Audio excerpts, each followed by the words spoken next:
우리는 어쩌다가 밥도 같이 못 먹는 사이가 되었을까요?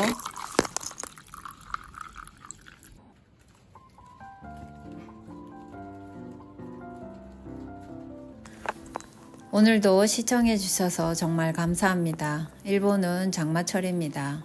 식물은 비를 맞추면 좋다고 해서 빗물 좀 맞췄습니다. 식물이 많아서 관리가 어려울 듯 싶지만 저에게는 평화로운 마음을 갖게 해주는 좋은 취미입니다. 그럼 두 번째 이야기 해볼게요. 이곳은 저희 집 부엌 그리고 고부 갈등의 온도가 제일 높은 장소입니다. 여자 2명이 부엌에 동시에 서 있는 것 자체가 별로 안 좋은 아이디어였던 것 같아요.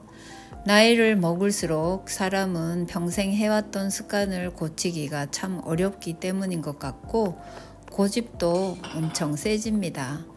시어머니는 몸이 불편하시니 모든 걸 빨리 하고 싶어서 수돗물을 최대치로 틀어서 사용하고 한없이 흘러내려가는 물 구경을 하는 저는 마음이 답답하고 센서는 왜 또 그렇게 두드려 대시는지 연세 드신 분들은 간단 터치가 어렵지 않습니까?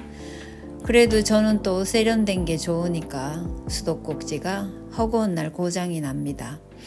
이런 소소함이 사람을 힘들게 만들기 때문에 2층에도 부엌이 있으면 얼마나 좋겠어요. 그것도 힘듭니다. 비싸잖아요. 또 세월이 흘러서 쓸데없이 부엌만 2개가 있는 것도 필요 없습니다. 부엌과 세탁 문제로 갈등이 정점에 도달했을 때 우리는 집안에서라도 시어머니와 헤어지기로 했습니다. 부엌도 세탁물도 여자들은 하는 방식이 모두 다릅니다. 어머님은 행주가 비틀어져서 꽉 짜여진 상태로 놓아두어야 하고 저는 바닥에 물이 떨어져 있으면 미친 듯이 달려가 닦고 싶습니다. 남편이 저보고 결벽증이라고 놀리더군요. 그래도 저도 못 고칩니다. 우리는 부엌을 시간을 정해서 따로 쓰고 있으니 자신이 밥을 해먹은 후에는 완벽하게 청소해 놓아야 합니다. 다음 타자를 위함이죠. 이런 귀찮음을 감수하고서라도 서로 공존할 수 있다면 다행이라고 생각합니다. 여기 빨간 세제통 보이시죠? 따로 사용합니다. 밥솥도 수저, 그릇, 냉장고 모두 따로 씁니다. 그릇 취향도 틀려요. 어머님은 흰색, 저는 꽃무늬 좋아하는데 평가받는 거 싫습니다. 냉장고는 오래된 것을 한 개 2층에 올려다 놓고 1층에 있는 것이나 서로 칸을 나누어 사용합니다. 네 것, 내 것 확실하게 구분하고 삽니다. 일본은 큰 냉장고 집에 잘 안 들어가요. 키 큰 제가 위쪽을 쓰고 키가 작은 어머님이 아래쪽 씁니다. 처음에는 좀 작은 냉장고를 함께 썼었는데요. 2명이 함께 사용한다는 게 굉장히 힘들더군요. 일본은 냉장고도 진짜 평범한 색깔, 흰색, 회색, 심플하고 좀 작은 것이 인기입니다. 맨 밑에 칸, 아래가 여기가 야채 칸인데요. 여기도 반으로 나누어서 씁니다. 오늘은 일본식 소바를 제가 만들면서 이야기를 할게요. 이런 정도의 이야기로 시어머니와 밥을 못 먹는 건 아닙니다. 중요한 건 다른 것들이에요. 식성 같은 건 나라가 틀리니까 어쩔 수 없는 일이기도 하지만 당연히 따라옵니다. 그런데 제가 제일 힘든 부분은 시어머님은 침묵하는 걸 못하십니다. 제가 타인이기 때문에 마음이 불편하셔서 그럴지도 모르겠어요. 그리고 또 자신인 가족이 모임이건 식사 자리건 어머님은 주인공이 진짜 되고 싶어 하십니다. 병원 의사 선생님 이야기로 시작해서 자신의 병 이야기, 친구 병 걸린 이야기, 병 증세 이야기, 아는 약사 이야기, 병에 관련 이야기가 끝이 나면 이번에는 연예인 병 걸렸는 이야기로 넘어갑니다. 누구누구가 암에 걸렸대. 너는 모르겠지만 그런 유명한 연예인이 있는데 암이란다. 그리고 또 어제 죽었다더라. 뭐 이런 식이에요.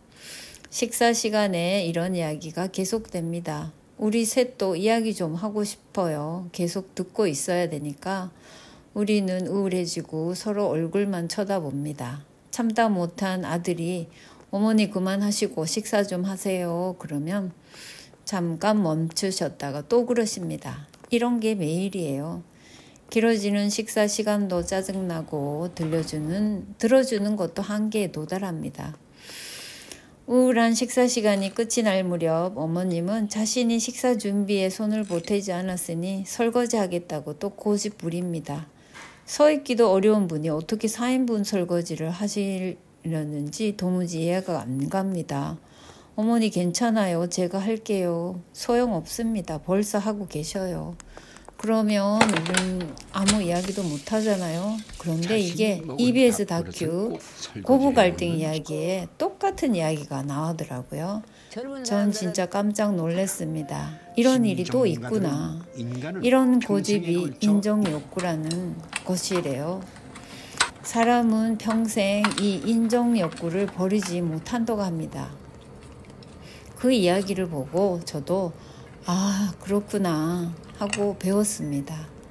그렇지만 그런 욕구 때문에 우울해지는 우리 입장도 있으니까 그만하시라고 하면 제발 그만둬주면 좀 좋습니까? 또 한편으로는 며느리는 밥이나 하는 인간이라는 식으로 당당하게 요구하는 시어머니도 엄청 싫겠지만 이런 경우도 만만치 않습니다.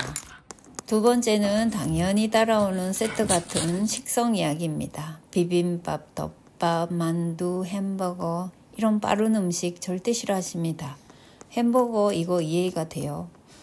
그런데 쌈 싸먹고 이런 건 입을 크게 벌리니 품위에 좀 저촉되긴 합니다. 만두도 대량식이라 전쟁 음식이라 생각하셔서 좀 싫어하시고요. 덮밥도 사시미가 밥 위에 있으니까 안 됩니다. 반드시 따로 차려 드려야 합니다. 밥이랑 반찬이 섞이면 싫어하셔요. 일본 음식 정식으로 차려 드려야 하지만 저도 바쁩니다. 일본 음식 특성상 밑반찬이나 꺼내고 국을 끓여 먹는 건 없어요. 처음부터 전부 새로 해서 먹습니다. 또 저는 전생에 하인이었는지 시어머니와 반대 음식만 좋아합니다. 덮밥, 비빔밥, 열무 비빔밥 이런 거 비벼 먹는 거 진짜 좋아합니다.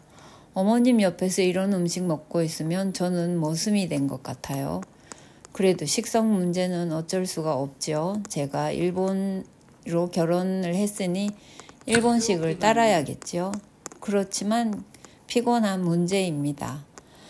또 시어머님이 한국 음식은 전부 빨간색이라는 말을 한번 하게 되면 한국에도 흰색 음식 많아요 라고 외치고 싶지만 그냥 속으로 열불 내고 흙이나 팝니다. 세 번째는 시간의 흐름이 연세 드신 분들과 젊은 사람들은 완전히 틀립니다. 특히 일본 가정은 규칙적인 생활을 굉장히 중요하게 생각을 하는데요. 여름에 5시 30분, 겨울에 4시면 온 동네에 집으로 가라는 노래가 울려 퍼집니다. 그러면 또 모두들 집으로 진짜 갑니다. 그러니 6시 30분에는 저녁 먹어야 하지만 저는 일하기 때문에 그럴 수는 없어요. 전에 한국에 한번 갔는데 저녁 9시에 할머니, 어린애, 엄마, 아빠가 공원에 놀고 있는 거 보고 놀랐습니다. 일본은 그렇게 하고 있으면 막 쳐다봐요. 문화 차이 있습니다. 저도 쉬는 날은 어머님 식사도 챙겨드리고 그럽니다. 그러다가 어쩌다가 하루 쇼핑도 하고 늦게 들어오면 시어머니는 무척 서운한가 봅니다. 얼굴이 완전히 서운한 게 표시가 너무 나요. 며느리는 쇼핑도 못합니까? 저도 쉬는 날 좀 놀아야겠죠? 자라도 가고 그러고 놀고 싶어요. 그래서 이런저런 이유로 우리는 같이 먹지 않기로 했습니다. 장도 매일 신선한 재료로 이렇게 메모를 적어주시면 장을 보러 아들이 가거나 제가 매일 다녀옵니다. 그냥 일주일치 사다 놓고 드시면 좋겠지만 사람이 평생 하던 습관을 버리기가 어려워요. 그까짓 신선하게 매일 장 보고 싶다는 소원은 들어주기로 했습니다. 아들이 주관하죠. 이렇게 써진 대로 사고 영수증을 첨부하고 매일매일 돈을 받습니다. 오늘도 저는 시어머니와 단 둘이 집에 이러고 있는데요. 저 혼자만 밥을 차려 먹고 안 차려 드리는 것에 대한 갈등 많이 됩니다. 이게 맞는 방법인지 나쁜 방법인지 솔직히 모르겠습니다. 어머님은 자신의 늙음을 받아들이지를 못하시고 계시고, 저는 밥 차려달라고 하시지 않을 때도 눈치껏 차려드리게 되면 어머님은 나는 아직 너에게 신세질 마음이 없으니 설거지를 해서라도 보답을 하고 싶어 하시고요. 저희들은 이런 딜레마의 바퀴 속에 갇혀 있는 거예요. 시어머니와 서로 이해하고 사랑하며 살아가는 아름다운 이야기는 현실 속에 없는 것 같습니다. 어떻게든 이 순간을 세월이 흐른 후 잘했다는 자기 만족이 될 수 있도록 노력해야 하는 일만 남아 있는 것 같아요. 가끔 저는 생각해 봅니다. 저도 자식을 키우고 있으니 내가 나이가 많이 들었을 때 행동을 어떻게 하면 자식에게 피해를 주지 않고 모두가 행복할 수 있을까 하고요. 자신을 낳아주고 사랑으로 키워준 부모를 시설로 보내는 자식도 마음이 얼마나 아픕니까? 여러 가지 생각이 듭니다.